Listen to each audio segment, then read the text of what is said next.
Why do two videos about the exact same topic, uploaded around the same time, end up with completely different outcomes? One gets a few hundred views and disappears, the other gets pinned to the front page of YouTube for weeks.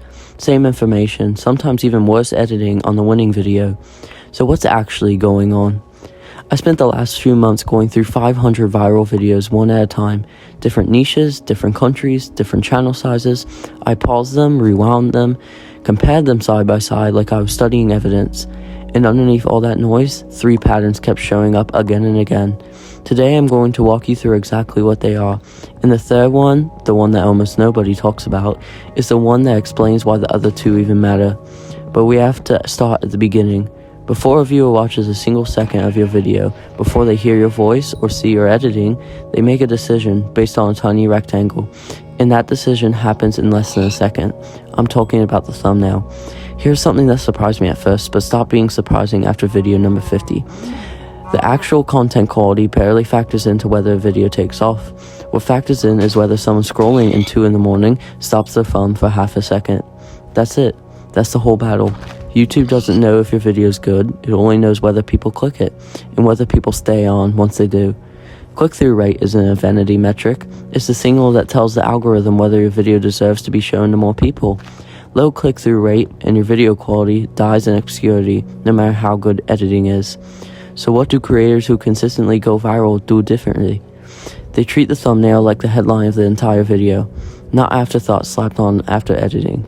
Some of the biggest creators on the platform, MrBeast being the most publicly documented example, have talked openly about spending much energy on thumbnails, as on the videos themselves, testing multiple versions before a single one goes live. That's not a coincidence, that's a deliberate strategy. And when I compared thumbnails across 500 videos, the winning ones almost always did these 3 things. 1 clear focal point, not a cluttered mess of text and arrows and 5 different faces fighting for attention. High contrast, so it stands out to the similar looking thumbnails, and an unanswered question, something that makes your brain itch a little because it's the missing information you now want. Compare that to the losing videos I studied. Busy background, text nobody could read on a phone screen, faces with generic, safe expressions that convey nothing. The content behind these thumbnails might have been just as good, but nobody stuck around long enough to find out. Here's the uncomfortable part though. Even if you master thumbnails, that alone won't build a channel, because getting one video to perform well is the one problem.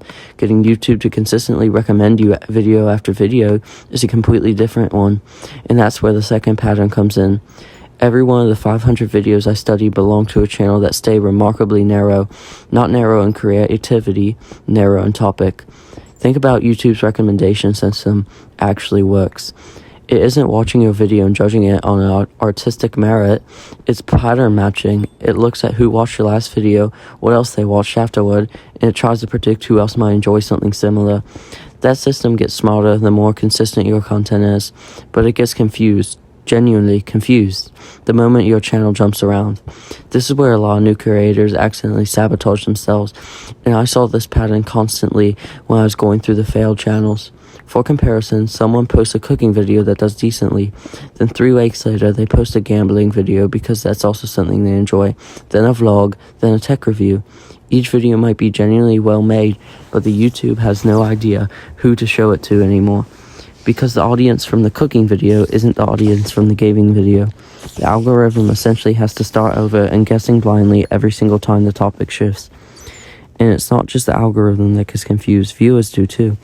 If someone subscribes because they liked your finance explainer, and the next video is a prank video, that mismatch creates a quiet kind of distrust. They subscribed for one thing and got something else. Most people won't complain, they'll just quietly stop watching. The channels that broke through, the ones that kept seeing show up again and again in this research, almost always have one thing in common. A viewer could predict a fairly accurate idea of what the next video would be about. Not the exact topic, not the category, but the vibe, the promise, the predictability. That's what tells the algorithm to build a confident model of your audience and confidently push content towards them. So thumbnails get the click, staying in the lane gets you recommended, but here's the actual question that took me the longest to answer properly.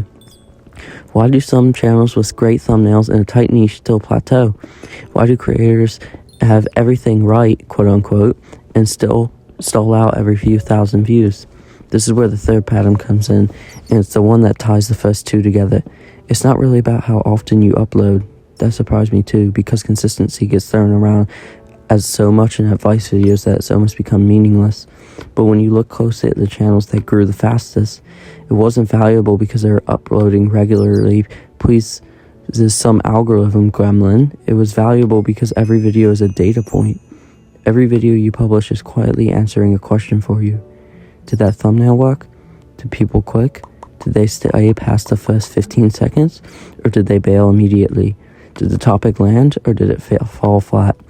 A creator who uploads once a month gets 12 data points a year. A creator who uploads weekly gets 52. And each one of those data points is a chance to adjust, to sharpen the hook, fix the pacing, rework the thumbnail style, tighten the niche even further. The channel behind almost all 500 of these viral videos weren't guessing correctly from the first try. They were running an ongoing experiment on themselves, video after video, quietly getting better at reading their own analytics. The thumbnail that worked wasn't luck, it was 15 attempts refined from the 14 that came before it. The niche that clicked wasn't obvious from day one. It was discovered by noticing which uploads kept outperforming others. That's the real payoff of consistency. It's not about grinding out content for the sake of the schedule. It's about giving yourself enough attempts to actually warm up a specific audience responds to. Because no amount of advice, including this video, can tell you that as precisely as your own data eventually will. So if you're trying to make sense of what actually separates videos that take off from videos that vanish, here's the short version. Your thumbnail earns the click, so treat it like the most important 6 seconds of prediction. Your niche earns a recommendation, so give the algorithm and your viewers something predictable to hold on to. And your consistency earns improvement, because every upload is feedback in disguise, and the creators who win are usually the ones who pay closer attention to the feedback of everyone else. If this kind of breakdown is useful to you, it might be worth sticking around, because this channel is basically going to keep doing exactly that. Taking apart what actually works instead of repeating advice nobody tested. Subscribe if you want to see where this goes next.